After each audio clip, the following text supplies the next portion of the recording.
Assalamualaikum warahmatullahi wabarakatuh. Alhamdulillahirabbil alamin. Assalatu wassalamu ala asrofil anbiya'i wal mursalin Sayyidina Muhammadin wa ala alihi wa sahbihi ajma'in, amma ba'd. Sahabat fatayat yang dirahmatin Allah beserta para dewan juri yang kami hormati, puji syukur kehadirat Allah Subhanahu wa Ta'ala yang mana atas berkah limpahan karunia-Nya kita berkesempatan dalam hari ini dalam keadaan sehat walafiat. Sholawat ma'assalam senantiasa tercurah limpahkan kepada Nabiullah Muhammad Sallallahu Alaihi Wasallam, yang mana karena perjuangan beliaulah kita berada di zaman yang terang benderang, yakni agama Islam.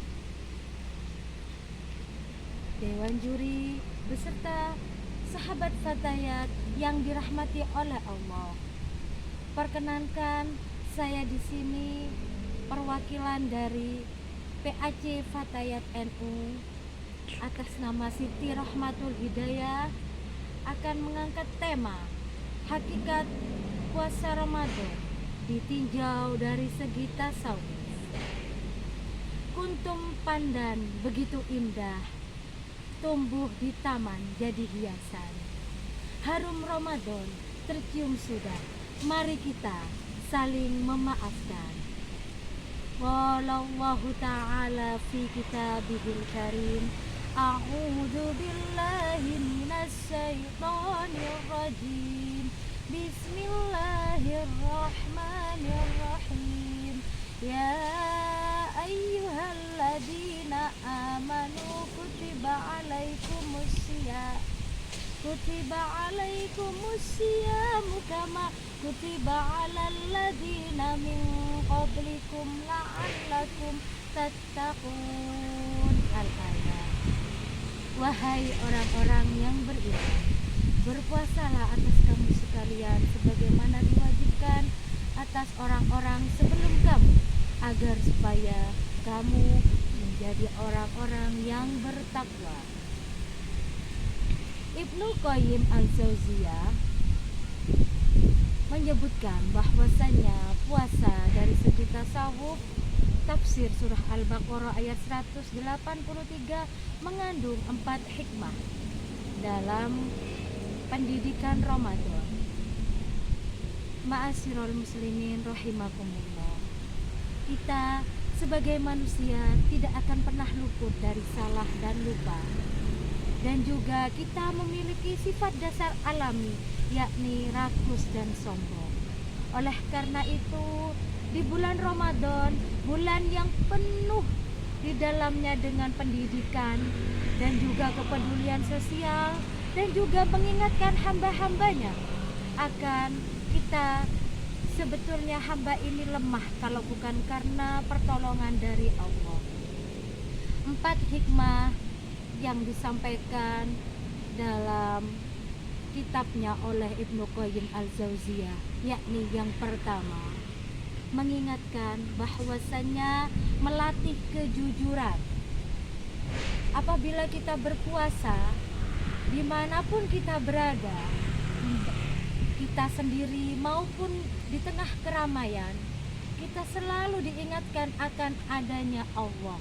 Oleh karena itu, dari niat kita awal dalam sahur kita berniat bahwasanya kita menahan diri dari makan dan minum dan hal-hal yang membatalkan puasa.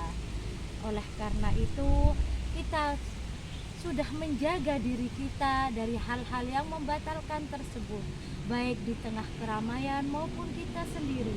Nah, itu sahabat, yang pertama hikmah yang bisa kita ambil dari puasa dari segi tasawuf, yakni melatih kejujuran. Yang kedua, mengingatkan kita bahwasanya kita ini adalah hamba yang tidak memiliki apa-apa. Bagaimana tidak? Kita dalam keadaan berpuasa, meskipun di hadapan kita dihidangkan makanan dan minuman yang nikmat, semuanya itu adalah milik kita. Tapi karena kita dalam keadaan berpuasa, sudah berniat kepada Allah, kita berniat dari sahur sampai nanti akan berbuka, kita akan melaksanakan perintah kewajiban dari Allah, maka semua benda, semua makanan minuman milik kita, semuanya hakikatnya adalah milik Allah. Sahabat beserta dewan juri yang dirahmati oleh Allah, itu adalah puasa ditinjau dari segi tasawuf yang kedua. Puasa ditinjau dari segi tasawuf yang ketiga, yaitu kita diingatkan oleh Allah bahwasanya kita ini makhluk yang lemah. Kita tidak punya kekuatan apa-apa kecuali kekuatan dari Allah. Bagaimana tidak? Dalam keadaan berpuasa, kita bisa melaksanakan aktivitas kita seperti ketika kita tidak berpuasa. Yang kita berprofesi sebagai guru, kita tetap mengajar sehari-harinya dengan kita menyampaikan apa yang harus kita ajarkan kepada murid-murid kita dalam keadaan berpuasa, tidak makan dan tidak minum. Itu semuanya adalah karena kekuatan dari Allah Subhanahu wa Ta'ala. Kemudian hikmah yang keempat adalah menyadarkan kita bahwasanya kita adalah hamba yang hina. Bagaimana kita tidak hina? Ketika berpuasa, kita diingatkan oleh Allah bahwasanya bau mulut kita sangat tidak disukai oleh orang-orang di sekitar kita. Siapa yang menyukai bau mulut orang-orang yang berpuasa? Tidak akan ada yang suka. Oleh karena itu, oleh Allah, dengan bau mulut itu kita diingatkan bahwasanya dimanapun kita berada, diusahakan kita jangan sampai bergibah, khususnya karena kita sedang dalam keadaan berpuasa. Memang benar bau mulut orang berpuasa itu dalam hadis Rasulullah diingatkan harumnya seperti minyak miski kelak di akhirat. Tapi bahwasanya kita harus mengingat sahabat, kita dalam keadaan lemah. Begitulah para sahabat. Marhaban ya sahru Ramadan ya sahru siyam, marhaban ya sahru Ramadan ya sahru siyam. Itulah yang bisa saya sampaikan pada kultum hari ini.